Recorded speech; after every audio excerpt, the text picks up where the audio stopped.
La France se meurt. Et ce n'est ni l'immigration ni Macron qui l'ont tuée. C'est nous, les Français.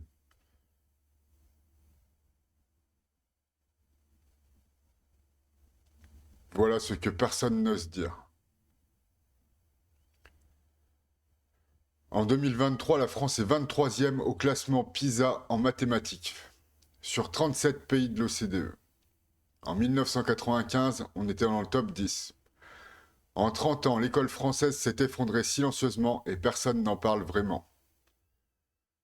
Aujourd'hui, un bac ne garantit plus rien. On ne forme plus des gens compétents, on valide des gens sur le papier.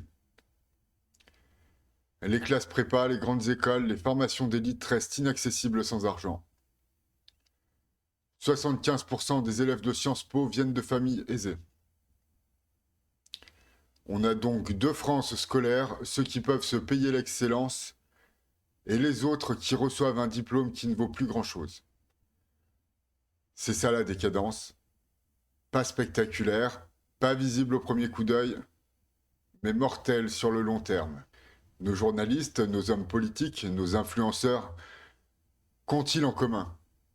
Ils sont tous déconnectés et ils sont tous irresponsables.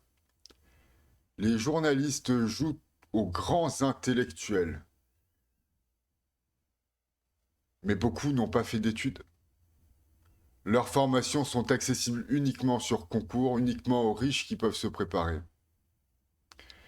Les politiques sont nés riches, ont obtenu leur diplôme facilement et n'ont jamais connu la vraie vie. Ils gèrent le pays comme une abstraction. Ils gèrent le pays comme une abstraction.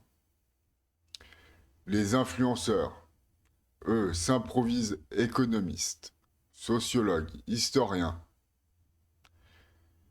Ils amplifient la colère, mais ne proposent aucune solution. Et c'est là le cœur du problème. Une société se tient debout grâce à ses exigences. L'exigence scolaire, l'exigence culturelle, l'exigence politique. Quand ces exigences disparaissent, le vide se remplit tout seul. La violence, le trafic, le communautarisme, la propagande, tout ça n'est pas la cause de la décadence française, ça en sont les symptômes.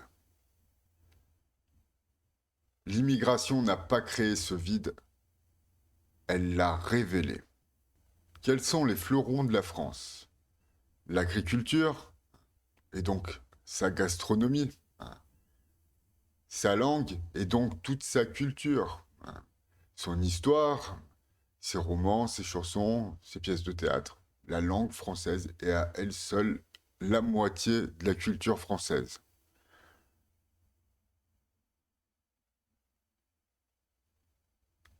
Pourtant, la langue française se dégrade à vitesse grand V. Il y a de moins en moins de paysans. Et les flux financiers de la culture, les droits TV et les droits d'Internet, partent à l'étranger. La Fédération française de football vend ses droits au Qatar. L'Europe entière regarde YouTube et utilise Amazon sans que cela rapporte un centime à la France. On a raté le virage d'Internet. Complètement. Et ce retard est désormais irrattrapable. Ni l'extrême droite, ni la gauche ne parlent de ça. L'extrême gauche désigne un bouc émissaire. La gauche nie le problème.